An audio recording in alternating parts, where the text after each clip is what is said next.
¿Qué tal, amigos? Muy buenos días. Les saluda Margarita Oropesa. Bienvenidos a otra emisión de Abriendo Puertas. Un gusto para nosotros acompañarlos a esta hora.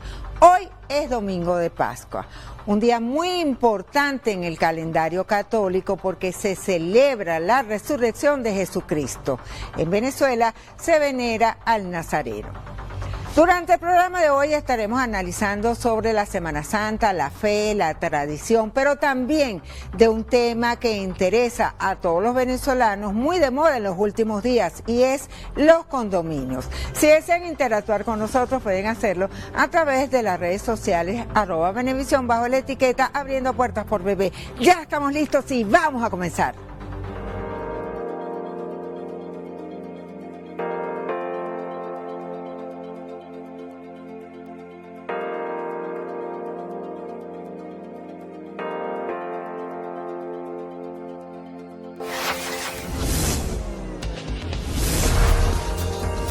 Abriendo Puertas. Recibimos a Monseñor Raúl Dior, arzobispo metropolitano de Caracas. Feliz día de Pascua. Muchas gracias por esta invitación. Estamos aquí muy contentos en el día más importante para todos los cristianos, que es la Pascua de Resurrección. Así es. Muy oportuna su visita a los estudios de Abriendo Puertas porque hoy es Domingo de Resurrección, un día muy importante en el calendario de la Iglesia Católica. ¿Qué significa?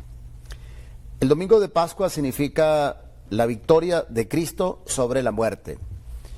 A Jesucristo lo crucificaron, pero Dios Padre lo resucita al tercer día por el poder del Espíritu Santo. De manera que cuando San Pablo escribe a los cristianos, le dice: Jesucristo está vivo, Dios lo resucitó. Dios no es un Dios de muertos, sino un Dios de vivos. Por lo tanto, es el día más importante que todos los domingos nosotros conmemoramos, porque es el día de la resurrección del Señor. El pueblo venezolano venera al Nazareno de San Pablo. Es una tradición y cada Semana Santa el pueblo acude a las iglesias precisamente para ver al Nazareno con sus orquídeas, ese Nazareno encorvado. ¿Qué significa el Nazareno de San Pablo para todos los venezolanos? Para todos los venezolanos, el Nazareno es el día, yo diría que el día miércoles santo es el día más religioso. ¿Es el más importante o no? No es el más importante, pero es el día que la gente va más a la misa. Deberíamos ir el domingo de Pascua, el día de hoy. Pero sin embargo mucha gente va el miércoles santo, yo diría porque se siente identificado con ese dolor de Jesús, camino al Calvario. En Caracas hemos celebrado la peregrinación del Nazareno de San Pablo a 11 templos jubilares. Está cumpliendo 350 años que está en Caracas.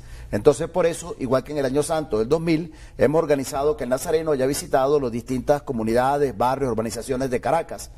También lo podemos hacer después de Pascua. Es un año jubilar, 350 años del Nazareno, y la iglesia de Santa Teresa, la Basílica, es un año jubilar. ¿Por qué se identifica el venezolano con el Nazareno? Porque carga con su cruz. Como dice el himno, muchas veces el venezolano ha sido también perseguido, ha sido maltratado. Al Nazareno de San Pablo le tumbaron su casa, que era la iglesia de San Pablo el Ermitaño. Pero se ha quedado vivo en la presencia del venezolano. Ese milagro también que se le atribuye en el famoso poema del limonero del Señor, el Nazareno indica pues el sufrimiento del venezolano, pero con la esperanza de la resurrección. Hace poco los venezolanos recibimos unas importantes noticias que vienen del Vaticano, y es la canonización de José Gregorio Hernández y de la Madre Carmen Rendiles. Sí, una gran alegría para todos los venezolanos, un año santo, un año de alegría, y esta noticia que los dos primeros venezolanos ya ha sido aprobada su canonización. José Gregorio Hernández, un laico, médico de los pobres, pero sobre todo cristiano ejemplar, y la Madre Carmen Rendiles, una religiosa, que hace honor a tantas religiosas que en hospitales, en escuelas, en los barrios, en la catequesis, están siempre con nuestro pueblo más sencillo, siendo pues expresión de esa ternura de Dios hacia los más pobres. De manera que es un año de celebración. Esperamos ahora que el Papa en un próximo consistorio de cardenales establezca la fecha, todavía no lo sabemos. ¿Y serían juntos? Tampoco la lo sabemos. canonización no se sabe. Tampoco lo sabemos porque es un consistorio de cardenales. Lo que sabemos es que ya, como dije en algunas entrevistas, ya los dos presentaron su último examen de la universidad, presentaron su tesis y lo que nos espera es el acto de grado. De manera que ya el Vaticano, cuando el Papa convoque el consistorio, nos dirá si son juntos y si son este año. Esperamos que sean este año, pero no, hay que esperar todavía. Pero ya la alegría la tenemos. Cuando una hija o un hijo de uno se gradúa, dice, bueno, ya estamos listos, nos falta preparar esa fiesta y hay que preparar bien esa fiesta. No solo para hacer una fiesta bonita, sino para comprometernos a ser virtuosos como José Gregorio y como la Madre Carmen. Muy largo el camino que se tuvo que transitar para que el médico de los pobres fuese reconocido como un hombre milagroso. Sí, yo diría que en este caso el pueblo lo reconoció antes como santo y claro, la iglesia tiene que escuchar ese parecer. En el caso de José Gregorio, el Papa lo proclama santo a través de una vía que es llamada de equivalencia. No hizo falta probar el segundo milagro, aunque ha hecho muchísimos milagros José Gregorio por su intercesión. Y sigue haciendo. Y lo sigue haciendo, lo hemos visto en estos días. Y yo creo que los hará más ahora, que es santo y que es proclamado un modelo para no solo para los venezolanos y aquí en Venezuela, sino para todas las partes del mundo. Por lo tanto, una gran alegría, pero también un llamado a que el compromiso nuestro tiene que ser seguir sus virtudes. Y sobre todo, yo diría tanto en el campo de la salud, José Gregorio fue el médico de los pobres, y en el campo de la educación. La Madre Carmen fundó muchas escuelas. Este compromiso de todo el país a hacer un pacto educativo global, como pide el Papa Francisco, para mejorar nuestras escuelas y que nuestros niños pues tengan esa educación de calidad que tuvieron tanto José Gregorio como la Madre Carmen, y le permitió pues ser unas personas bien preparadas para cumplir la misión que a ambos le correspondió. Ahora vamos a cambiar de tema. Vamos a hablar sobre el país. Hace poco el presidente de la República, Nicolás Maduro, decretó en todo el territorio nacional una emergencia económica. Debemos estar todos los venezolanos preparados para enfrentar esta crisis. Bueno, yo creo que la emergencia económica la vivimos desde hace bastante tiempo. Basta ir al mercado y que la platica no alcanza para poder comprar la comida. Basta ver la dificultad para comprar las medicinas.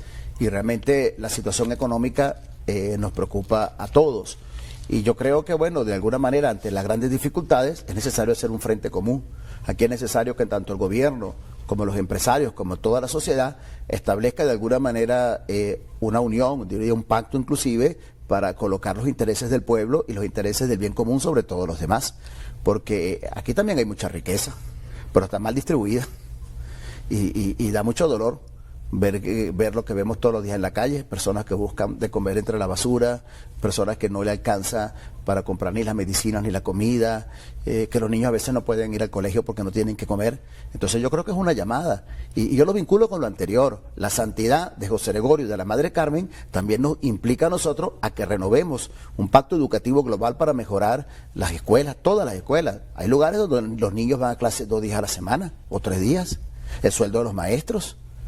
Por un lado, los hospitales, todos tenemos que hacer un esfuerzo para que nuestros niños en la educación y nuestros enfermos tengan la mejor atención. Los niños en la escuela, los enfermos en el hospital. De manera que yo creo que preparar estas canonizaciones no es solamente hacer esa fiesta, sino es sobre todo comprometernos para que Venezuela sea la Venezuela que nos dejaron estos santos que tanto en alto dejaron a Venezuela. Eso lo iba a decir, la necesidad de un diálogo, de una concertación entre todos los sectores de la vida nacional, donde esté la iglesia, esté el gobierno, esté la oposición, estén los empresarios, por un bien común, como lo dijo que es Venezuela.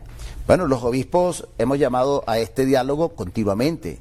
Solo que el diálogo a veces pareciera que es una mala palabra, porque el diálogo no es que yo hablo y tú te callas. El diálogo es que todos hablamos y que colocamos el bien de Venezuela por encima de todo. El diálogo implica respeto a la diferencia.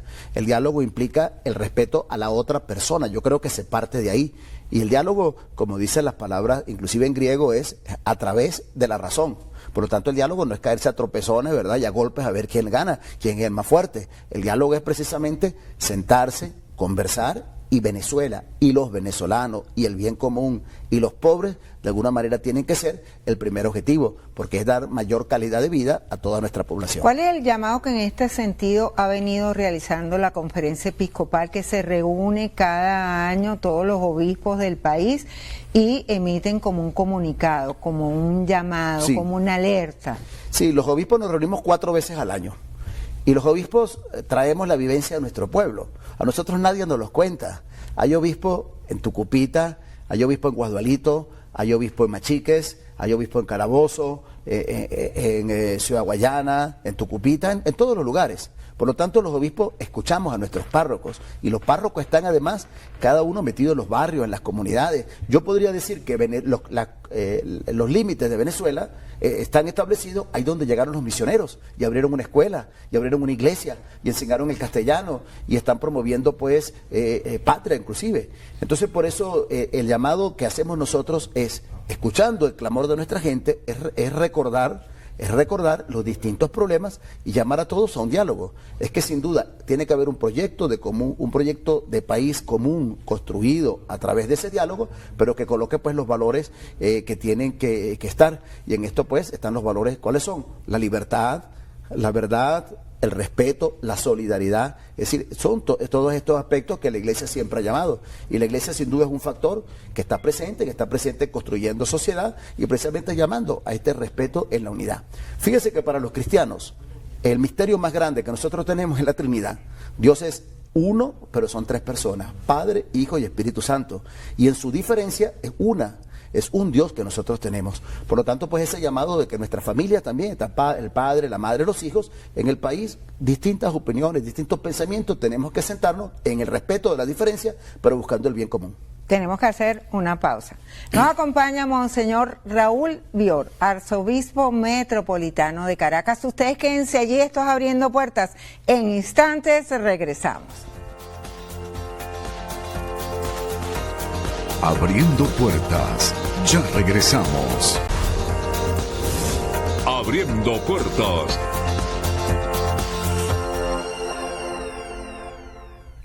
Seguimos en Abriendo Puertas conversando con Monseñor Raúl Bior, arzobispo metropolitano de Caracas. Y una pregunta, una inquietud, ¿cómo marchan las relaciones entre el Ejecutivo Nacional y la Iglesia? ¿Se reúnen constantemente? La Iglesia tiene relaciones, por supuesto, con todo el mundo, con el pueblo, que es nuestro servicio. Nosotros estamos dedicados pues al servicio del pueblo.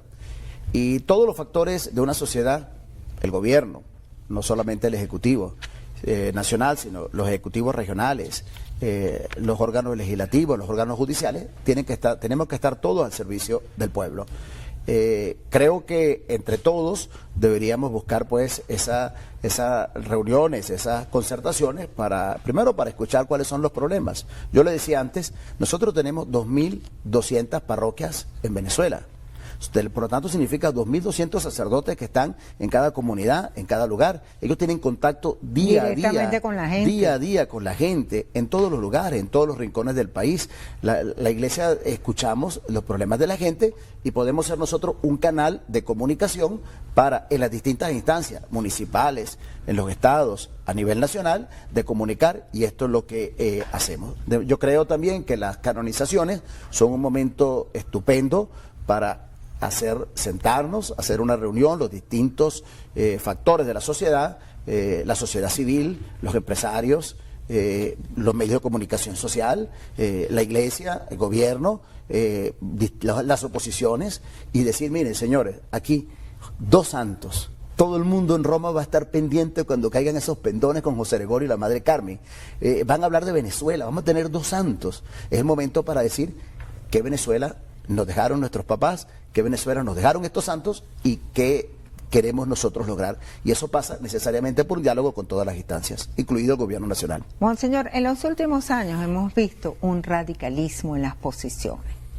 Un quítate tú para ponerme yo.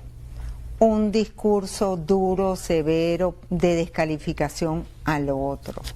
¿Qué tenemos que hacer para que eso se calme, para que podamos entendernos y conversar sin insultarnos, por ejemplo? Y esto lo vemos especialmente en el aspecto político, pero también pasa mucho en la economía y pasa generalmente en la vida diaria del venezolano. Es cierto, inclusive a veces uno va en el tráfico y uno ve que una moto se atraviesa, o un carro se atraviesa, o no le dejan pasar y se dice una mala palabra, y hay como una violencia pues que uno sale y sale también en la familia. Yo creo ¿Y por qué? ¿Por qué hay esa violencia? Clima de violencia no nos ayuda para nada. Y todos, comenzando por los que tenemos de alguna manera una función pública, tenemos que dar ese ejemplo de cordialidad, un ejemplo de mansedumbre, de respeto, pero que pasa también por el respeto de las diferencias. Yo creo que un país se construye, como también lo dije, en esa integración de las diferencias. Venezuela es tan bonita porque no solamente es montaña, hay también llanos, hay también playas. Venezuela está el oriente, el occidente, está el Zulia. Cada región tiene algo, un encanto, diría, y en ese conjunto de todos uno ve que Venezuela es grande. También así, al nivel político es importante que sobre todo los que están en autoridades respeten también las diferencias. Y esa diferencia significa que, bueno, no es que de alguna manera vamos nosotros a hacer una competencia, una guerra de todos contra todos. No, aquí nosotros partimos del respeto del otro y de la integración. Aquí cabemos todos, una Venezuela muy amplia. Y la verdad que el llamado es, Colón cuando llegó aquí, cuando llegó a Macuro, escribió que llegó a una tierra de gracia. Ahora ya no debemos decir que solo que es tierra de gracia, sino que ahora es una tierra de santos. Pero esa tierra de santos tenemos que construirla a partir del respeto, y del respeto a la libertad, y del respeto al disenso, a que se piense distinto. Eso sí, evitando pues cualquier posición que sea aniquilar al otro, sino integrarlo en el respeto de cada uno de sus derechos. Muchos venezolanos que estaban ilegalmente en Estados Unidos regresando dentro del plan Vuelta a la Patria, pero también otros venezolanos deportados a El Salvador y a la isla de Guantánamo. ¿Cómo ve usted esta situación? Sin duda que es una situación pues muy grave. Y la Iglesia lo ha denunciado. El Papa Francisco inclusive escribió una carta muy fuerte al presidente de los Estados Unidos, y los obispos en nuestra exhortación del mes de febrero pues lo hemos recordado. Y me consta, por ejemplo, que los que están llegando a través del aeropuerto de La Guaira reciben esa atención espiritual de la diócesis de La Guaira. El Papa Francisco es muy sensible a este tema de la migración, también porque sus papás fueron migrantes, sus abuelos fueron migrantes. Todos los migrantes sufren estar lejos de su tierra, estar lejos de su cultura, y en todas partes, vamos a decir, es claro que al migrante se le maltrata porque no es de ahí. El llamado, no solamente en Estados Unidos, que estamos viendo cosas pues muy preocupantes para todos los compatriotas que están allá, pero brotes de xenofobia en otros lugares también de América Latina y de Europa. Yo creo que el llamado es al migrante verlo no como una amenaza, sino como una posibilidad de desarrollo, y al mismo tiempo ese respeto que decíamos parte también ahí. Por eso que la migración para la Iglesia es siempre un tema muy importante, acompañar a los migrantes, acompañarlos también espiritualmente, y exigir a los gobiernos que los traten como personas dignas, como ciudadanos, y que se les trate pues con todos sus derechos. ¿Cómo ve precisamente el hecho de que estos deportados a El Salvador fueron calificados todos como delincuentes? Esa criminalización de todos los venezolanos es inaceptable. Primero, porque no todos son criminales. Y segundo, porque uno no puede criminalizar todo porque es de un país. Esas generalizaciones cuando se dice los venezolanos son así, los colombianos son así, los americanos son así, parte por el respeto. Yo creo que nosotros tenemos que protestar, como se está haciendo de distintos ámbitos, esta criminalización y este trato injusto hacia los migrantes venezolanos en otros países, pero también tenemos que aquí, a los que están presos, darles también un trato justo. Pero lo que no podemos aceptar es la criminalización de todos, es decir, porque todos nacieron en un lugar son criminales. Eso es inaceptable. De manera que la Iglesia, sea del Papa Francisco en la cabeza, los obispos de Venezuela y todos los cristianos tenemos que protestar ante esto. Y bueno, como decía, hacer valer el derecho pues a que cada uno pueda pensar, inclusive de forma distinta a lo que piensa el gobierno, y que no por eso sea ni perseguido ni le sean pisoteados sus derechos. Monseñor, a esta hora y en este momento, ¿cuál es el mensaje que usted le puede dar a los venezolanos y puede hacer uso de las cámaras de Abriendo Puertas y Venevisión? Hoy, día de Pascua, día de la resurrección del Señor, es un mensaje de esperanza. En la resurrección nosotros recordamos nuestro propio bautismo y por eso se bendice el agua.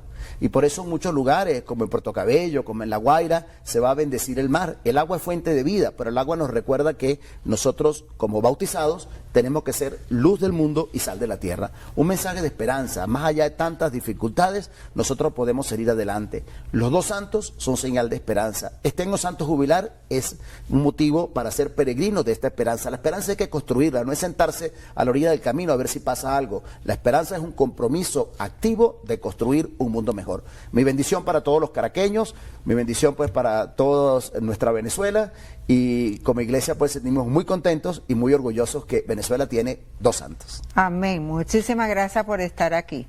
Nos acompañó Monseñor Raúl Bior, arzobispo metropolitano de Caracas, y a ustedes, amigos, quédense allí porque en la próxima parte, en nuestra mesa de análisis, estaremos tocando un tema muy importante: los condominios. Ya venimos abriendo puertas. Abriendo puertas. Ya regresamos. Abriendo puertas. La inflación ha causado que en Venezuela mensualmente se incrementen los costos del condominio. Allí es cuando se presenta un dilema. ¿Pago?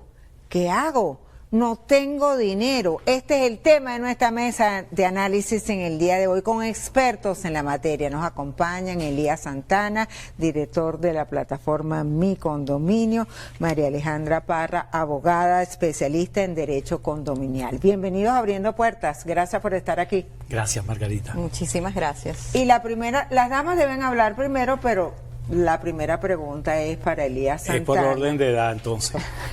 Porque has declarado, sí, y así lo he visto en la prensa, has informado que la morosidad en los condominios venezolanos alcanza a un 40%. ¿Eso ha aumentado o sigue así? Sí, en enero de este año comenzamos a recibir mensajes, llamadas, mensajes, conversaciones.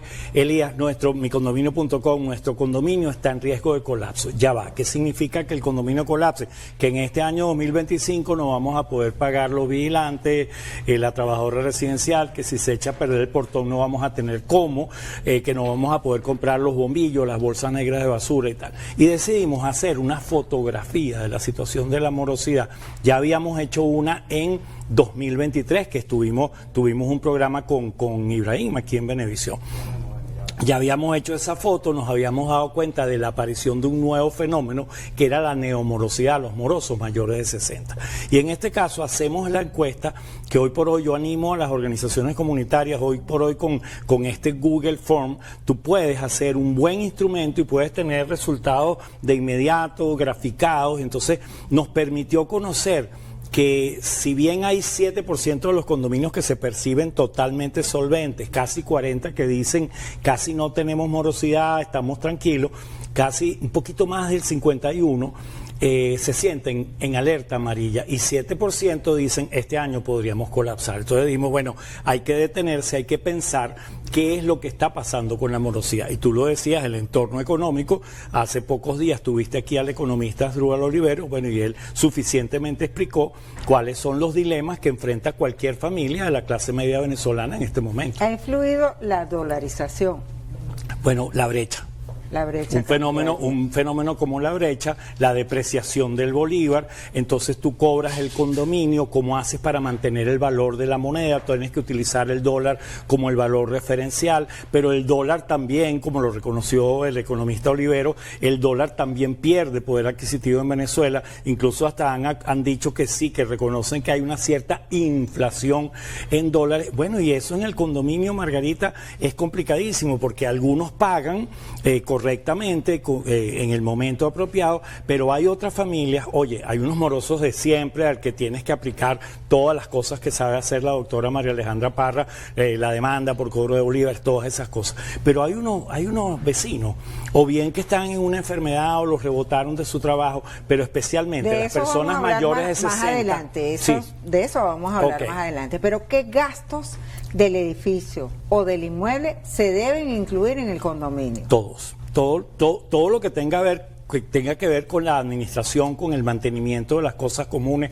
La ley de propiedad horizontal, aunque es del año inicialmente, 1958, está muy bien planteada, es un instrumento jurídico extraordinario y ella nos dice claramente que los gastos ordinarios, los gastos extraordinarios, tienen que ser reflejados en eso que llamamos la planilla de liquidación de gastos. Lo que tú dices, me llegó el recibo del condominio. Bueno, allí debe estar, y eso es una suerte de informe económico, de reporte económico que tú recibes todos los meses. Por cierto, una de las claves frente a la morosidad es aumentar los niveles de transparencia. Mientras tú más le cuentes a los vecinos a dónde van los recursos, y hoy en día con el WhatsApp, con el video, tú puedes decir, este era el cuartico de los ascensores antes y este era el cuartico de los ascensores después, nos costó $720, pero miren los extintores, miren la lámpara de emergencia. O sea, tú puedes aumentar los niveles de transparencia para elevar la confianza de los vecinos en meterse la mano en el bolsillo y hacer los aportes. Pero hay familias que tienen una situación especial. Doctora Claro. María Alejandra Parra,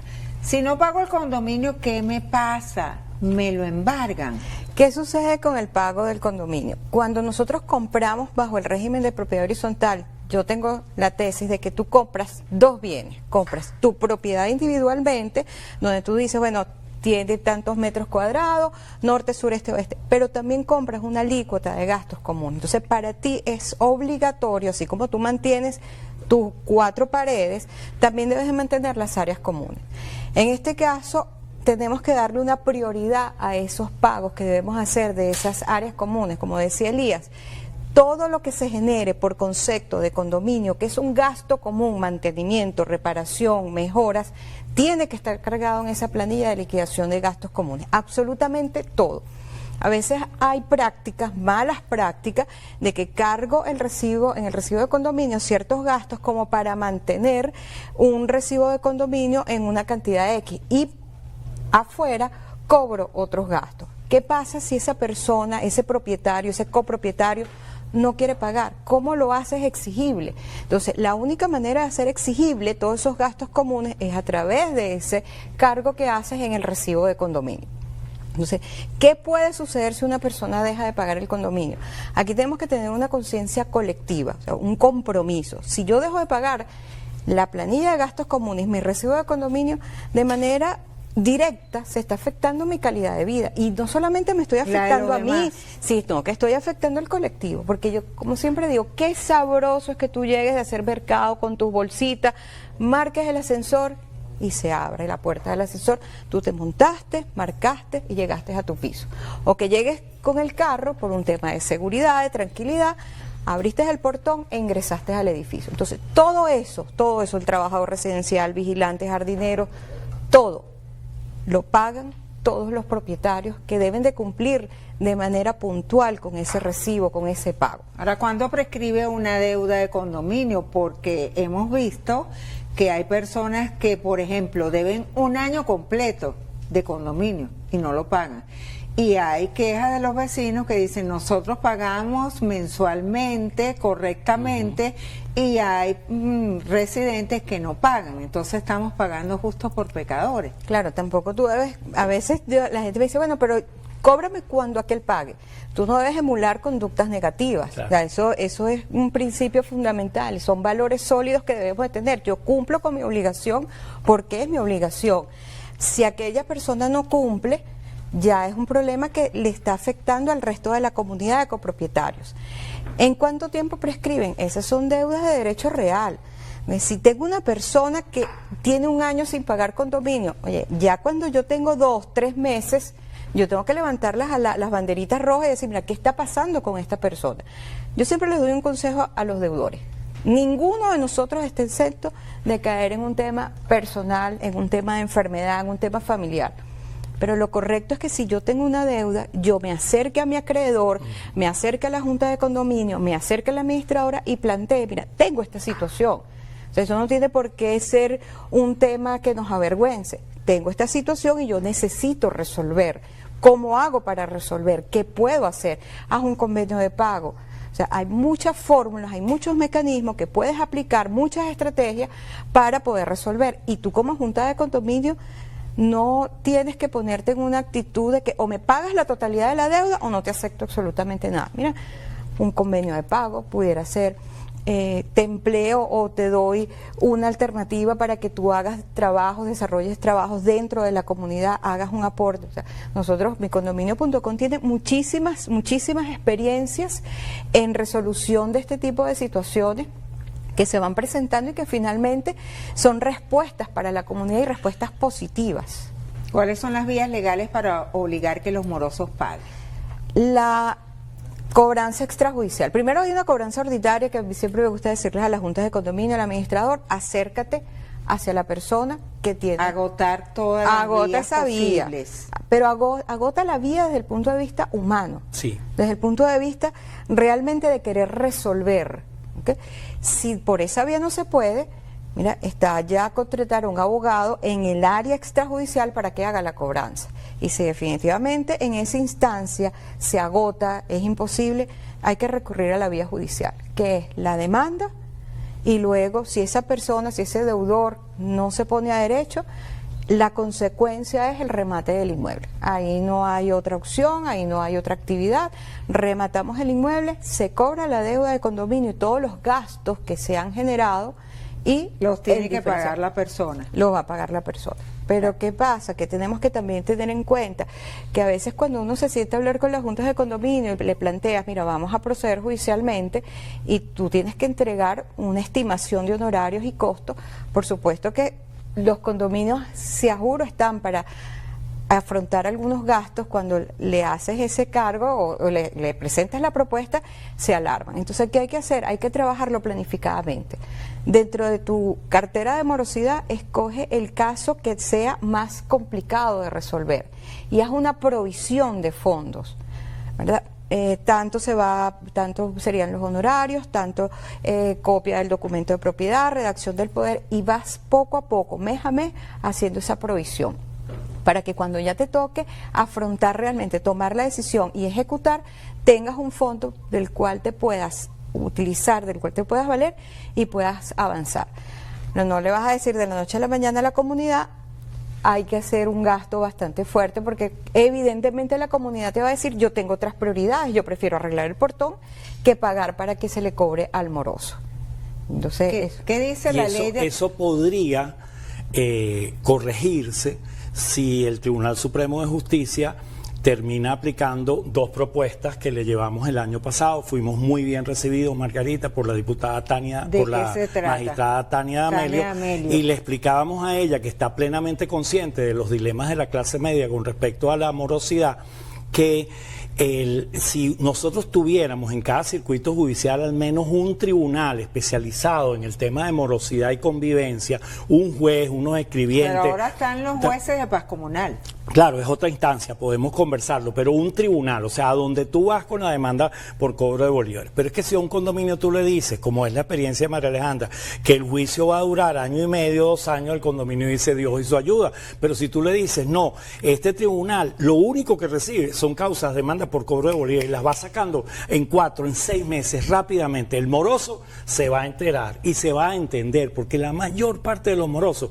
cuando reciben la notificación, cuando es algo así, toca la puerta. Sí. Bueno, claro, porque ve cerca la ejecución de su propiedad. Entonces, esto hay que acelerarlo. Entonces, lo que le pedimos al TCJ es tribunales especializados en convivencia y morosidad y juicios muy celeros y rotundos. Eso se ha hecho en otros países y ha dado muy buenos resultados. El juez de paz, uno puede acudir, según la ley, hasta la cuantía de 1.000 euros. De ahí en adelante, que son los grandes juicios, los que llegan a un bufete como el de la doctora María Alejandra Parra, bueno, son montos mucho más considerables. Pero lo bueno del juez de paz es que tú puedes decir, mire, este vecino debe 6 meses y esto nos ha complicado la vida, nos está abriendo un hueco en la administración, y él cita a las partes y puede decidir. El juez de paz ahora, con esta reforma de la ley, puede decidir y cuenta con las autoridades para ejecutar alguna de sus decisiones. Estamos expectantes a ver cómo se comportan los jueces de paz con respecto a convivencia y morosidad. Y convivencia incluye, por cierto, el tema de mascotas, ¿no? Que es una fuente de muchas discrepancias en las comunidades. También vamos a hablar sobre eso. Sí. En la próxima parte vamos a conversar sobre lo que establece la ley de propiedad horizontal. Ustedes quédense allí, ya venimos, esto es Abriendo Puertas y estamos en la mesa de análisis tocando un tema muy interesante para todos los venezolanos. Los condominios, ya venimos.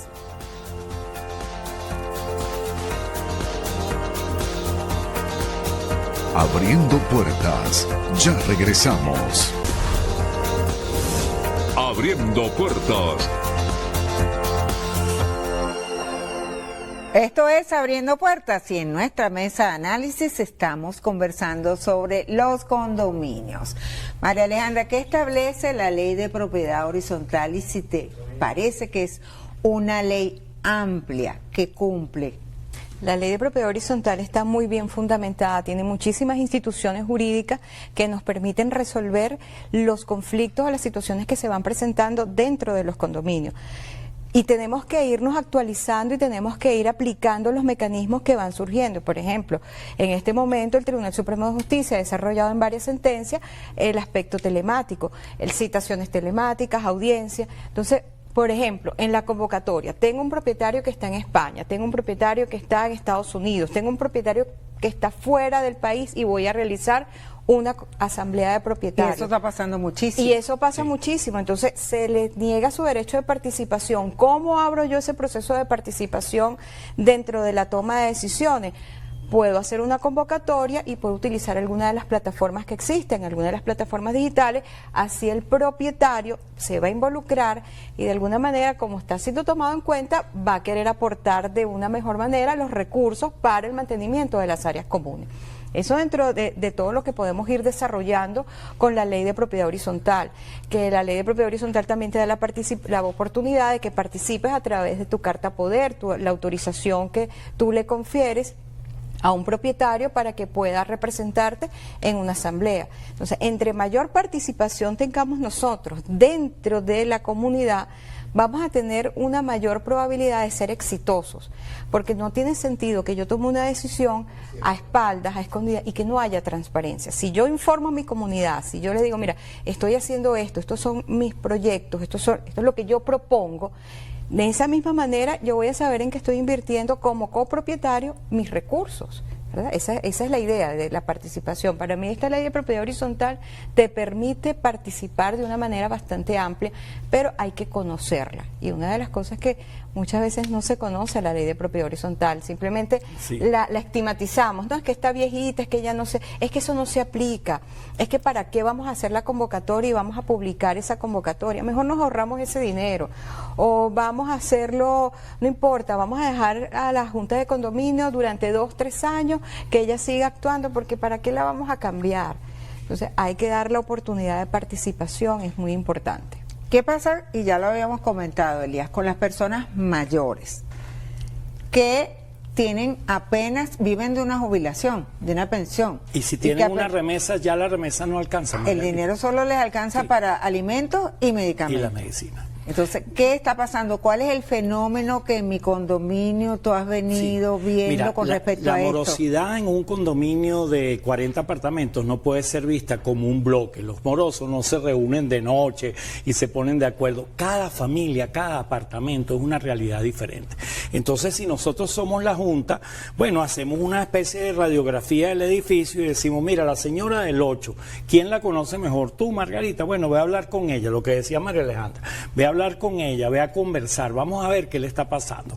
Mira tú, el de la planta baja, bueno, mira, él cambió de carro el año pasado, se fue de viaje con la familia. Yo a veces en la basura del señor veo determinado tipo de recipientes que denotan un alto nivel de consumo. O sea, bueno, hablemos con él, pero probablemente aquí vamos con la demanda por cobro de bolívares. Pero te va a decir qué tipo de moroso es y cómo puedes actuar. Y cuando tenemos este moroso, yo quiero decir, mayores de 60 años es la mayoría, pero oye, Margarita, hay familias que tienen una situación oncológica, que tienen una situación de un accidente que vivieron, un señor que fue rebotado de su trabajo por determinar una empresa que colapsó. Entonces ahí hay una consideración especial. Claro, ellos tienen que manifestar, como bien lo dijo María Alejandra, voluntad de pago, tienen que ir a dar explicaciones y entonces tú allí conversas. Ahora en el evento que vamos a tener en mayo, en el próximo mes de mayo, que se llama Cumbre Antimorosidad, herramientas, soluciones para condominios solventes, se va a presentar lo que se llama la guía para afrontar la morosidad 60+. Son 5 R, una de ellas es la reinserción laboral, que es que en Venezuela hay edadismo. Hay personas que después de cierta edad no están ya en su trabajo, y cuando alguien intenta ingresar, ya el tema de la edad los repelen. Y eso puede corregirse, se puede estimular que vuelvan esas personas a tener su desempeño laboral. Pero también tú te puedes relanzar tu actividad. Tú eres técnico en computación, ya no tienes trabajo en una empresa, pero tú haces una pyme, una chiquitica. O sea, ahorita es muy sencillo realmente registrarse, tener un Instagram, sacar un RIF de emprendedor, es muy sencillo, y entonces tú ofreces tu servicio en los 7 edificios de la zona, pones un fee, o sea, si usted me paga $15 al mes, yo le doy una hora mensual de su wifi, su impresora, su computadora, mire, lo ayudo con las aplicaciones del teléfono y tal, y si tiene una emergencia, yo mismo soy, porque vivo al lado de su casa. Entonces, esa es una posibilidad. Luego, resolver problemas, que es lo que decía María Alejandra. Mira, yo soy muy hábil con las manos, en este momento no tengo cómo pagarle, pero ¿qué tal si me dicen qué cosas hay que hacer de cerrajería, de pintura, de plomería, de tal? Yo las voy haciendo, ustedes ven a tasa de mercado cómo se pagaría eso, y ahí me van descontando. O sea, es cuestión de disponerse a resolver. Asimismo, como el presidente de Fede Cámaras dijo en tu programa, los empresarios no vemos nunca el vaso medio vacío, lo vemos medio lleno. Uno en estas circunstancias no se puede paralizar. Mira, sí, Margarita, la brecha cambiaria, dificilísimo. El panorama económico, con todo lo que está pasando en el planeta y especialmente en Venezuela, sí se nos van a complicar las cosas. Ahora, ¿me paralizo o reacciono? Por eso el mes que viene queremos hacer estas 2 reuniones, una para los administradores de condominios y otra para los miembros de la Junta, transmitidas para toda Venezuela, para dar el cómo se hace.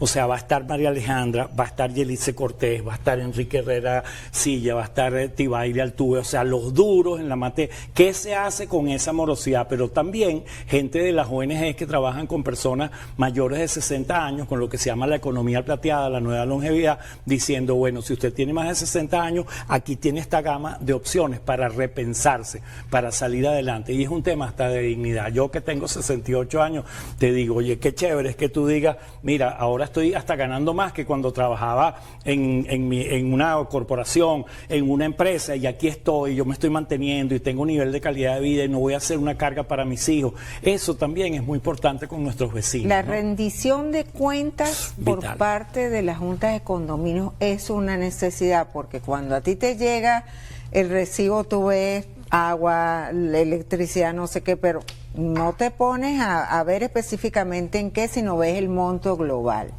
O sea, no solo decir lo que tú vas a hacer, los planes que tienes para el condominio. Voy a hacer esto, voy a hacer una jardinería, voy a reparar el ascensor. No, las cuentas, ¿cuánto me cuesta cada cosa? Claro, aquí lo que es muy importante, cuando yo voy a integrar la Junta de Condominio, la misma comunidad tiene que decir cuáles son las prioridades que hay dentro de mi edificio. Mira, se necesita hacer la reparación del ascensor. Ayer escuchaba, por cierto, una Junta de Condominio que decía, bueno, cuando se caiga el ascensor veremos. Tú no puedes caer en ese nivel de irresponsabilidad, porque hay unas consecuencias civiles y penales bastante graves.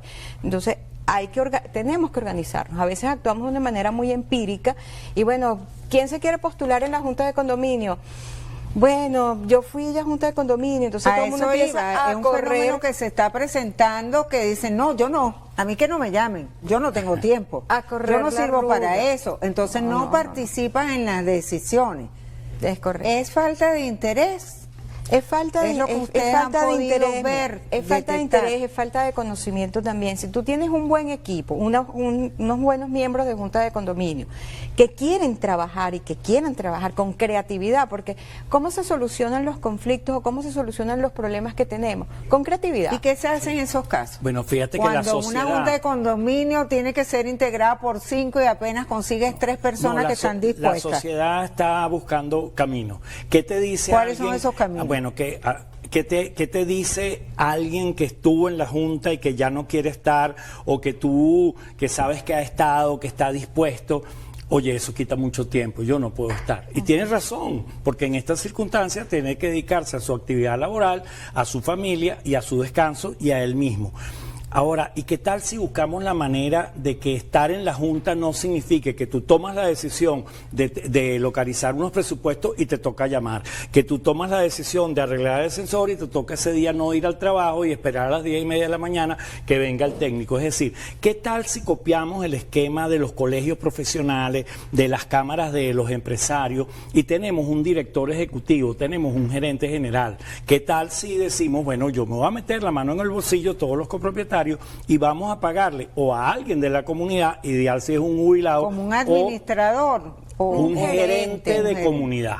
Ya esa figura, gerente de comunidad, gerente de comunidad, porque de condominios, de casas, de apartamentos, de un centro comercial de propiedad horizontal, de un edificio de oficina, surge una nueva profesión, un nuevo oficio en la sociedad venezolana, porque como dijo María Alejandra, las comunidades lo están inventando. Las soluciones de esa guía 60 más, ni una de ellas se nos ocurrieron a nosotros. Todas son sistematización de las experiencias que la gente está creando. Entonces, yo te decía, el primer problema, morosidad, por supuesto. El segundo, convivencia, mascota, porque por allí viene un problema. Y el tercero, nadie quiere ser parte de la Junta. Entonces, el problema con las mascotas. Bueno, está muy bien regulado en la sociedad venezolana. Tenemos una ley muy buena, la Ley de Protección de la Fauna Doméstica Libre en Cautiverio. Hay estados de Venezuela que, como Miranda, como Lara, que tienen su propia ley de convivencia que está en sintonía con la ley nacional, y además hay montones de ordenanzas de convivencia ciudadana que están en sintonía. No hay... ¿Y si un residente lo viola?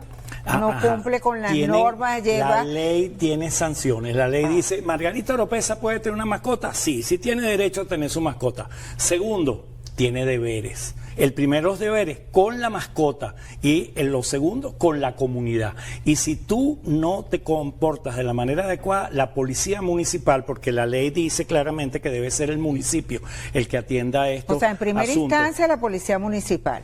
Total. También puedes llamar a los jueces de paz comunal. También. Ahora, sí, porque sí. ahora actúa. Está claramente dentro de sus competencias. Y cuando hay casos de que si esto, un perro comunitario, un gato comunitario, una epidemia de gatos, tal, llamar a la misión. ¿Cómo es eso? ¿Un gato, un perro comunitario? Bueno, es una ahora figura la palabra comunal, que algunas es que algunas comunidades han inventado. Hay unas comunidades que se ponen de acuerdo y dicen, mira, vamos a tener 3 gatos, no les demos mucha comida y vamos a tener ahuyentados a los roedores y a las alimañas. Sí. Pero a veces hay gente que dice, ay, pobre gatito, y le da comida. Entonces resulta que era una gatita, estaba preñada, entonces ahora hay 13 gatitos y la señora le sigue dando comida, pero no se los lleva para su casa. Hay no, personas señora, que son alérgicas a los gatos. Si usted quiere tener un gato, cuídelo, qué maravilla, qué chévere. O sea, yo no, hay un momento de mi vida en que no haya tenido una mascota, que no haya tenido un perro, chévere, pero en mi casa no lo tengo suelto en el edificio, lo alimento y el perro hace sus necesidades. Ya estamos terminando este tema, que de verdad es un tema bien interesante y es apasionante, si se quiere. Yo tengo amistades que dicen, yo no acepto estar en la Junta de Condominio, y menos de presidente o presidenta de la Junta de Condominio, porque a cualquier hora me tocan la puerta y me dicen, y creen que yo estoy a la disposición las 24 horas del día, toda la semana. Sí pasa. Sí pasa. Eso está pasando. Pasa con muchísima frecuencia. Entonces el presidente de la Junta de Condominio se deja su paz, deja su tranquilidad por atender los conflictos que se presentan dentro de la comunidad. Por eso es que yo digo, para vivir en propiedad horizontal tenemos que entender qué significa esto. Y esa persona que está allí está para resolver ciertos aspectos, ser el órgano ejecutor de las necesidades de la comunidad, pero también tiene que haber un respeto, y eso es fundamental dentro de toda relación humana. Hay que respetarnos.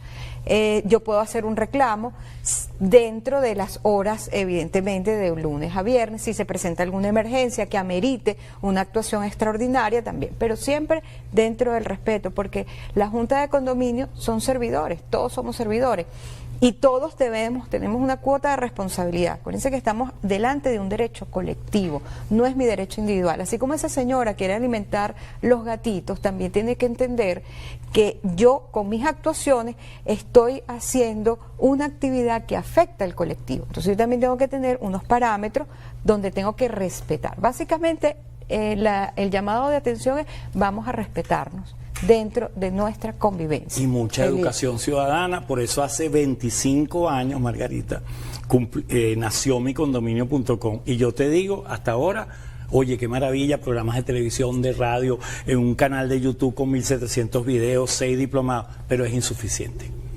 O sea, todavía hay personas que le tocan a un presidente de condominio a las 12 de la noche. Eso es verdad. Entonces, ¿qué necesitamos? Más educación ciudadana, más educación ciudadana.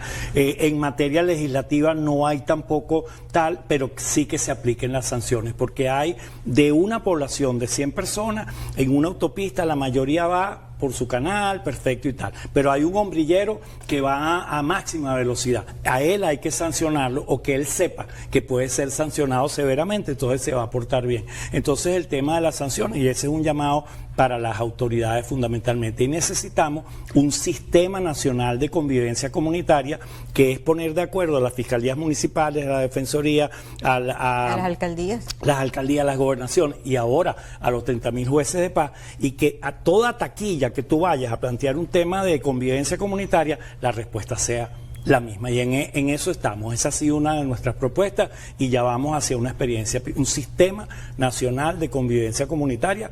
Eso se lo pedimos al Ejecutivo Nacional, así como le pedimos a la banca algo que tú has planteado muchas veces: crédito para condominios. Los condominios, cuando estamos frente a un problema de ascensores, cuando estamos frente a un problema macro, impermeabilización, tuvimos un contratiempo grave, nosotros en 6 meses, en 8 meses reunimos ese dinero, pero mientras tanto no vamos a estar sin ascensores. Necesitamos que el sector privado reaccione positivamente y ofrezcan créditos para condominios. Bueno, muchísimas gracias por estar aquí, María Alejandra Parra, Elías Santana. Ustedes, amigos, la invitación es para que nos sintonicen este domingo y todos los domingos a las 9 de la mañana, abriendo puertas por aquí por Venevisión y también a través de Venevisión Play. Muy buenos días. Abriendo puertas,